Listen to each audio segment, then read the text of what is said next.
Welcome back to Level Up Test Prep. Hopefully you enjoyed the ChatGPT test.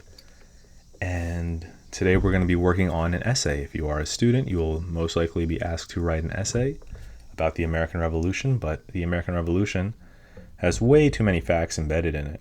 So one of the ways you can help guide your thinking or push your essay along is to develop a framework or to think inside a framework. Think of these as the boundaries of the topic, or the bumpers that keep you in a safe place to write about. So if you step outside, maybe you'll make a mistake, but if you argue with inside the lines here, you actually could make a solid essay. So an American Revolution framework, this is just my definition. General facts you should know about the American Revolution, which will guide your thinking and answers. Let these statements frame your argument and answer. So these statements should just be something you walk into the essay knowing instead of knowing all of the facts, because it would be a fool's errand to try to sit and memorize every single thing of the American Revolution. So, 1. American revolutions, S, plural, 13 independent colonies, not one unified nation or population. So the S here, and I really emphasize that, means plural, many revolutions at once. In grad school, I found it difficult to write about the revolution because I couldn't really balance 13 colony stories all at once. So the American Revolution is really one story, but compiled of 13 separate independent stories. This is why students get tripped up or struggle, because it's actually hard to balance 13 stories all at once.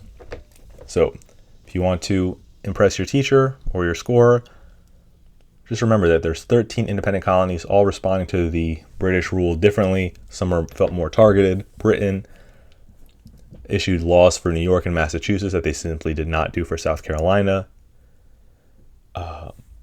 The Boston Massacre, for instance, is a very good example where this was really a Boston or Massachusetts issue, whereas in the South they didn't have that level of violence committed upon them. Okay, number 2, 27 reasons listed in the Declaration of Independence. So if you were ever asked to explain what caused the revolution, the cheat code is right here. The 27 grievances are listed in the Declaration of Independence, and they're very bold and open about why they're doing this. So they were spread out through the colonies, not evenly felt by all 13. Problems range over social, political, economic, legal, philosophical, and religious areas. Number 3, unification is a process, not a straight, steady line. So the colonies may be united, but they're not unified. What do I mean by that? The colonies are united, the states might be united, but they're not a unified nation. Nation here in the 1700s actually meant like a shared race or group of people with the same history, language, culture, customs. So the French were kind of like considered a nation. The Swiss were considered a nation. So Switzerland literally means land of the Swiss.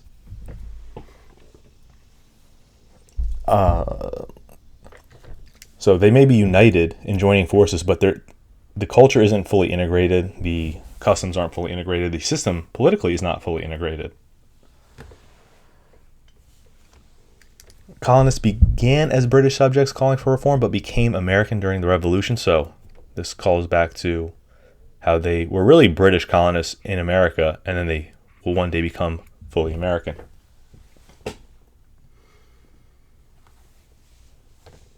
Leads us to number 5, reform to revolution or resolution to revolution. Again, if you look at the 1760s, they were filled with resolves, like the Stamp Act. Congress had listed their problems and resolved, or stated the word resolve, and then would try to negotiate the relationship with Britain and just ask for better treatment.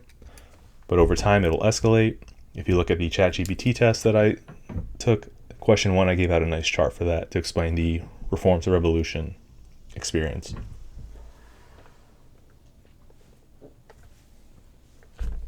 And the founders and colonists were not a monolith, many varying opinions throughout the era about every topic and issue. So when people say the founders, it's a bit misguided because there's so many. And I think even the founders themselves would be surprised to know that they were considered founders as they were simply colonies just uniting at the time. So they don't even really know that they're going to be founders of a nation yet.